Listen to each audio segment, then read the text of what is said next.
Outside the night was cold and wet, but in the small living room the curtains were closed and the fire burned brightly.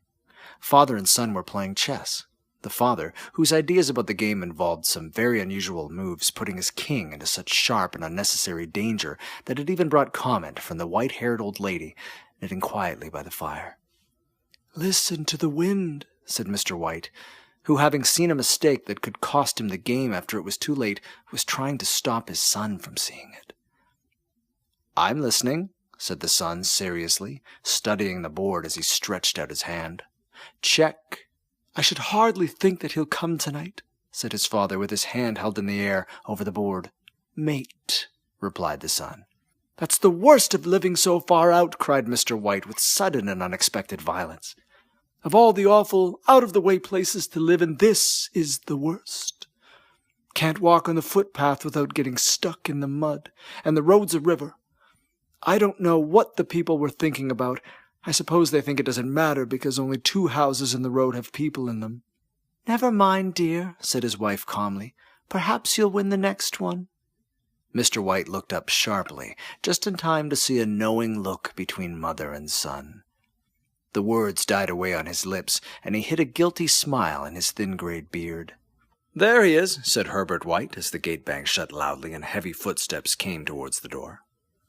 The old man rose quickly, and opening the door, was heard telling the new arrival how sorry he was for his recent loss. The new arrival talked about his sadness so that Mrs. White said, "Tut, tut," and coughed gently as her husband entered the room, followed by a tall, heavy-built man, strong-looking, whose skin had a healthy reddish color associated with outdoor life, and whose eyes showed that he could be a dangerous enemy. "Sergeant Major Morris," he said, introducing him to his wife and his son, Herbert. The sergeant major shook hands and, taking the offered seat by the fire, watched with satisfaction as Mr. White got out whiskey and glasses. And after the 3rd glass his eyes got brighter and he began to talk. The little family circle listened with growing interest to this visitor from distant parts, as he squared his broad shoulders in his chair and spoke of wild scenes and brave acts, of wars and strange peoples. 21 years of it," said Mr. White, looking at his wife and son. "When he went away he was a thin young man. Now look at him." "He doesn't look to have taken much harm," said Mrs. White politely. "I'd like to go to India myself," said the old man, "just to look around a bit, you know." "Better off where you are," said the sergeant major, shaking his head, and he put down his empty glass and sighed softly, and then shook it again. "I should like to see those old temples and fakirs and the street entertainers," said the old man. "What was it that you were telling me the other day? Something about a monkey's paw, Morris?" "Nothing," said the old soldier quickly. "At least nothing worth hearing." "Monkey's paw?" said Mrs. White curiously. "Well, it's just a bit of what you might call magic, perhaps," said the sergeant major, without first stopping to think.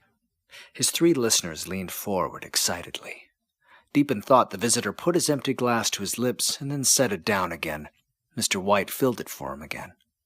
"To look at it," said the sergeant major, feeling about in his pocket, "it's just an ordinary little paw, dried to a mummy." He took something out of his pocket and held it out for them. Mrs. White drew back with a look of disgust, but her son, taking it, examined it curiously. "And what is there so special about it?" asked Mr. White as he took it from his son, and having examined it, placed it upon the table. "It had a spell put upon it by an old fakir," said the sergeant major. "A very holy man. He wanted to show that fate ruled people's lives, and that those who tried to change it would be sorry. He put a spell on it so that 3 different men could each have 3 wishes from it." The way he told the story showed that he truly believed it, and his listeners became aware that their light laughter was out of place, and it actually hurt him a little. "Well, why don't you have 3, sir?" said Herbert cleverly. The soldier looked at him the way that the middle-aged usually look at disrespectful youth.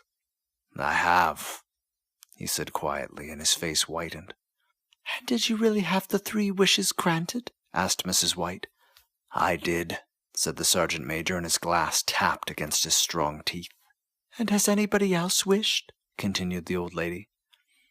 The first man had 3 wishes, yes, was the reply. I don't know what the first 2 were, but the third was for death, and that's how I got the paw. His voice was so serious that the group fell quiet. If you've had your 3 wishes, it's no good to you now then, Morris, said the old man at last. What do you keep it for? The soldier shook his head. Fancy, I suppose, he said slowly. I did have some idea of selling it, but I don't think I will. It has caused me enough trouble already. Besides, people won't buy. They think it's just a story, some of them, and those who do think anything of it want to try it first and then pay me afterwards. And if you could have another 3 wishes, said the old man, watching him carefully, would you have them? I don't know, said the other. I don't know. He took the paw, and holding it between his front finger and thumb, suddenly threw it upon the fire. Mr. White, with a slight cry, quickly bent down and took it off. Better let it burn, said the soldier sadly, but in a way that let them know he believed it to be true. If you don't want it, Morris, said the other, give it to me. I won't, said his friend with stubborn determination. I threw it on the fire, and if you keep it, don't hold me responsible for what happens. Throw it on the fire like a sensible man. The other shook his head and examined his possession closely. How do you do it? He asked. Hold it up in your right hand, and state your wish out loud so that you can be heard, said the sergeant major. But I warn you of what might happen. Sounds like the Arabian Nights, said Mrs. White as she rose and began to set for dinner. Don't you think you might wish for 4 pairs of hands for me? Her husband drew the talisman from his pocket, and all 3 laughed loudly as the sergeant major, with a look of alarm on his face, caught him by the arm. If you must wish, he demanded, wish for something sensible. Mr. White dropped it back in his pocket, and placing the chairs, motioned for his friend to the table. In the business of dinner, the talisman was partly forgotten, and afterwards the 3 sat fascinated as they listened to more and more of the soldier's adventures in India. If the tale of the monkey's paw is not more truthful than those he has been telling us, said Herbert, as the door closed behind their guest, just in time to catch the last train, well, then we shan't make much of it. Did you give anything for it, father? asked Mrs. White, watching her husband closely. A little, he said, coloring slightly. He didn't want it, but I made him take it, and he pressed me again to throw it away. Not likely, said Herbert with pretended horror. Why, we're going to be rich, and famous, and happy. Smiling, he said, Wish to be a king, father, to begin with, and then mother can't complain all the time. He ran quickly around the table, chased by the laughing Mrs. White, armed with a piece of cloth. Mr. White took the paw from his pocket and eyed it doubtfully. I don't know what to wish for, and that's a fact, he said. It seems to me I've got all I want. If you only paid off the house, well, you'd be quite happy, wouldn't you? Said Herbert, with his hand on his shoulder. Well, wish for 200 pounds, then. That'll just do it. His father, smiling, and with an embarrassed look for his foolishness in believing the soldier's story, held up the talisman. Herbert, with a serious face, spoiled only by a quick smile to his mother, sat down at the piano and struck a few grand chords. I wish for 200 pounds, said the old man clearly. A fine crash from the piano greeted his words, broken by a frightened cry from the old man. His wife and son ran towards him. It moved, he cried with a look of horror at the object as it lay on the floor. As I wished, it twisted in my hand like a snake. Well, I don't see any money, said his son, as he picked it up and placed it on the table. And I bet I never shall. It must have been your imagination, father, said his wife, regarding him worriedly. He shook his head. Never mind, though. There's no harm done, but it did give me a shock all the same. They sat down by the fire again while the 2 men finished their pipes. Outside, the wind was higher than ever, and the old man jumped nervously at the sound of a door banging upstairs. An unusual and depressing silence settled over all 3, which lasted until the couple got up to go to bed. I expect you'll find cash tied up in a big bag in the middle of your bed, said Herbert as he wished them good night, "and something horrible sitting on top of your wardrobe watching you as you pocket your ill-gotten money." Herbert, who normally had a more playful nature and didn't like to take things too seriously, sat alone in the darkness, looking into the dying fire. He saw faces in it. The last was so horrible and so monkey-like that he stared at it in amazement. It became so clear that with a nervous laugh he felt on the table for a glass containing some water to throw upon it.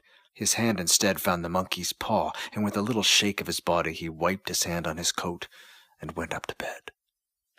In the brightness of the wintry sun next morning, as it streamed over the breakfast table, he laughed at his fears. The room felt as it always had, and there was an air of health and happiness which was not there the previous night.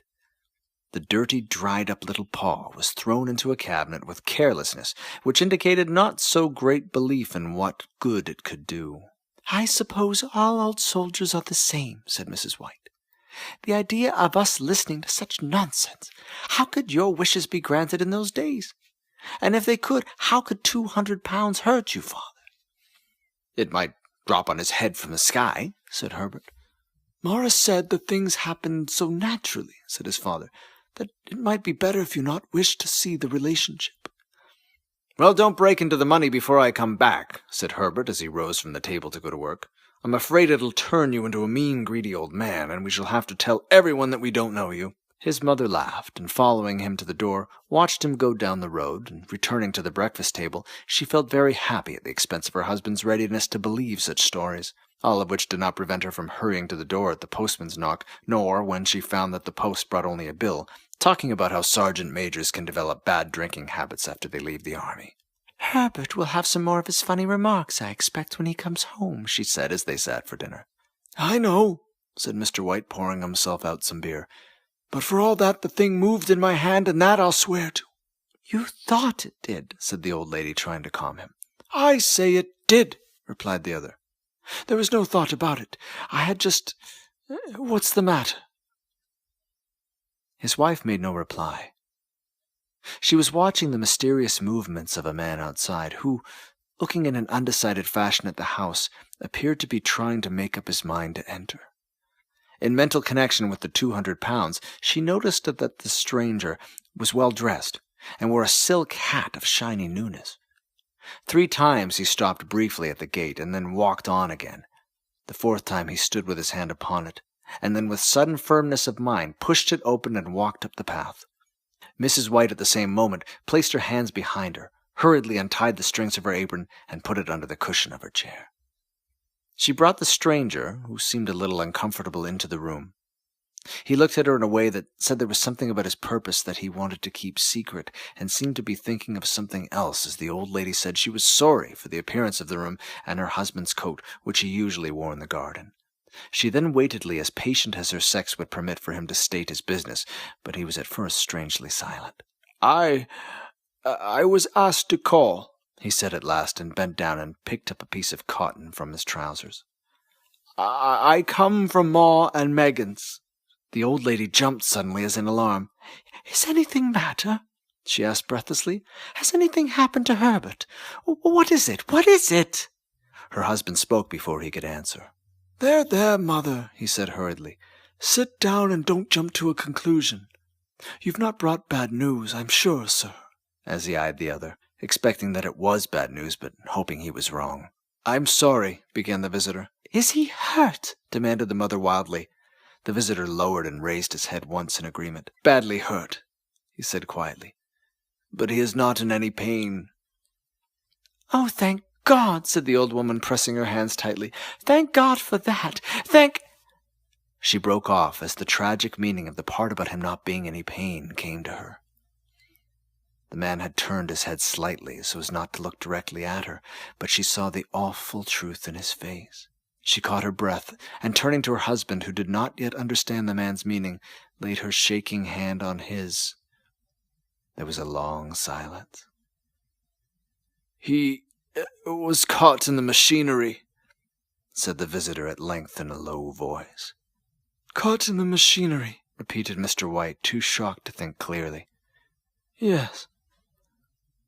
He sat staring out the window, and taking his wife's hand between his own, pressed it as he used to do when he was trying to win her love in those times long before they were married, nearly 40 years before. "He was the only one left to us," he said, turning gently to the visitor. "It is hard." The other coughed, and rising, walked slowly to the window. "The firm wishes me to pass on their great sadness of your loss," he said without looking round. I ask that you to please understand that I am only their servant and simply doing what they told me to do." There was no reply. The old woman's face was white, her eyes staring and her breath unheard. On the husband's face was a look such as his friend the sergeant major might have carried into his first battle. "I was to say that Ma and Meggins accept no responsibility," continued the other. "But although they don't believe they have a legal requirement to make payment to you for your loss, in view of your son's services, they wish to present you with a certain sum." Mr. White dropped his wife's hand and, rising to his feet, stared with a look of horror at the visitor. His dry lips shaped the words, "How much?" £200 was the answer.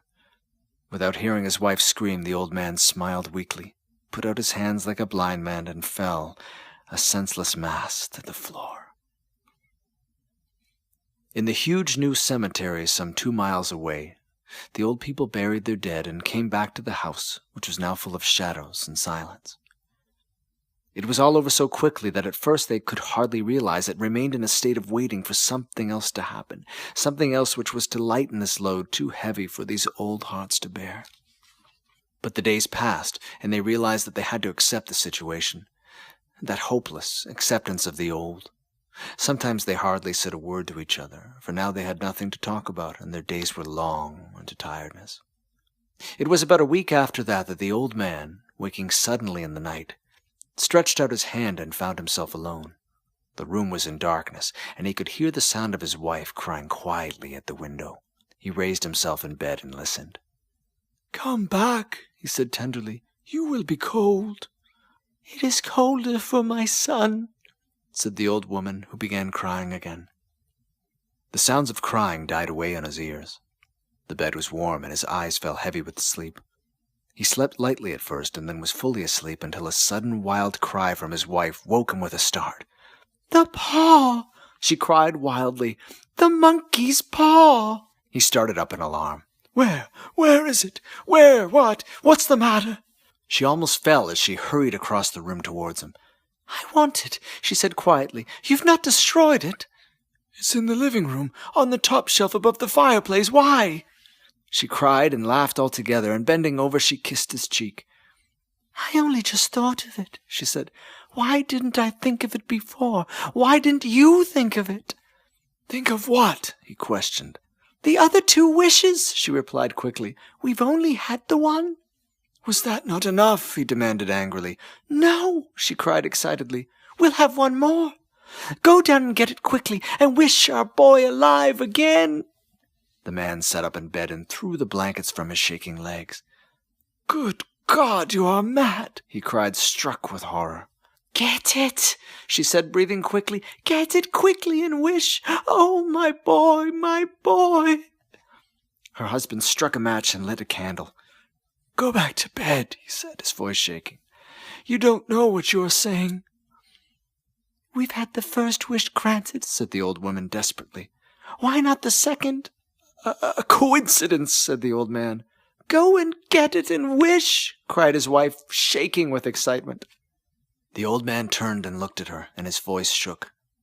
"He has been dead 10 days, and besides I would not tell you before, but I could only recognize him by his clothing. If he was too terrible for you to see then, how now?" "Bring him back," cried the old woman, and pulled him towards the door. "Do you think I fear the child I have nursed?" He went down to the darkness and felt his way to the living room, and then to the fireplace. The talisman was in its place above the shelf, and then a horrible fear came over him that the unspoken wish might bring the broken body of his son before him before he could even escape from the room. He caught his breath, and he found that he had lost the direction of the door.